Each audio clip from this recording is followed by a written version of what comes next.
అందరికీ నమస్కారం. Welcome to Telugu Bullet. కత్తిపోట్ల నుంచి తేరుకుంటున్న బాలీవుడ్ స్టార్ సైఫ్ అలీ ఖాన్ కు మరో షాక్ తగలబోతుందా? సైఫ్ అలీ ఖాన్ కుటుంబానికి చెందిన 15,000 కోట్ల ఆస్తులను ప్రభుత్వం స్వాధీనం చేసుకునే అవకాశాలు కనిపిస్తున్నాయి మరి. ఇక మధ్యప్రదేశ్ రాజధాని భోపాల్లో ఉన్న పటోడి కుటుంబానికి చెందిన ఫ్లాగ్ హౌస్ ను కేంద్రం స్వాధీనం చేసుకునే అవకాశాలు కనిపిస్తున్నాయి.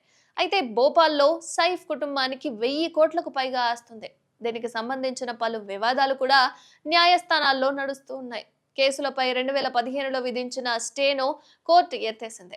అయితే కోర్టు స్టే ఎత్తేయడంతో సైఫ్ అలీ ఖాన్ బాల్యంలో గడిపిన ఫ్లాగ్ స్టాఫ్ హౌస్, నూర్ ఉస్ సౌబా ప్యాలెస్, థార్ ఉస్ సలాం, హబీబీ బంగ్లా, అహ్మదాబాద్ ప్యాలెస్, కొఫైజా ప్రాపర్టీ సహా భోపాల్లోని పటోడి కుటుంబానికి చెందినవే.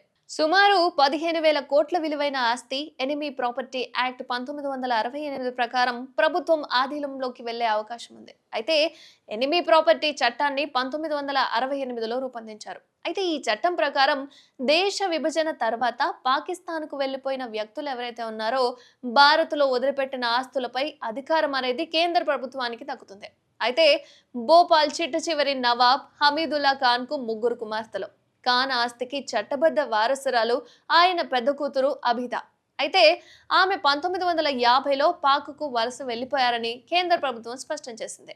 కాబట్టి ఈ ఆస్తి అనేది ఎనిమీ ప్రాపర్టీ చట్టం కింద ప్రభుత్వానికి చెందుతున్నట్లుగా తెలుస్తుంది. కానీ నవాబ్ రెండో కుమార్తె సాబితా, సుల్తాన్ వారసురాలు సైఫ్ అలీ ఖాన్, ఇక షర్మిలా ఠాగూర్ ఈ ఆస్తిపై తమకు హక్కు ఉందని కోర్టును ఆశ్రయించారు. భోపాల్ ప్యాలెస్ సమీపంలోని flag staff house Saif Ali Khan కుటుంబానికి వారసత్వంగా దక్కింది. అయితే 2011లో మన్సూర్ అలీ ఖాన్ పటోడి మరణం తర్వాత సైఫ్ కు భోపాల్ నవాబ్ బిరుదుతో తలపాగా కూడా ఉత్సవం అయితే ఘనంగా జరిగింది. ఆ తర్వాత ఇప్పుడు పటోడి వంశానికి సైఫ్ అలీ ఖాన్ ప్రధాన వారసుడు.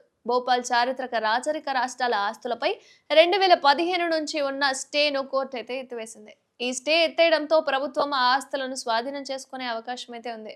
దీంతో ఈ కేసులో అపీలేట్ అథారిటీ ముందు తమ వాదనను వినిపించాలని సైఫ్ అలీ ఖాన్, ఆయన తల్లి షర్మిలా ఠాకూర్, సోదరిమణులు సోహా, సబా అలీ ఖాన్ పటోడి, సోదరి సబీహా సుల్తాన్లకు కూడా హైకోర్టు అనేది ఆదేశించింది. అయితే పటోడి కుటుంబ సభ్యులను 30 రోజుల్లోగా అపీలేట్ అధికారి ముందు హాజరుపరచాలని జస్టిస్ వివేక్ అగర్వాల్ తో కూడిన ఏకసభ్య ధర్మాసనం కొద్ది రోజుల క్రితమే ఆదేశించింది. కానీ నిర్దేశిత గడువులోగా పటోడి కుటుంబం తమ వాదనను వినిపించలేదే అనుకోండి.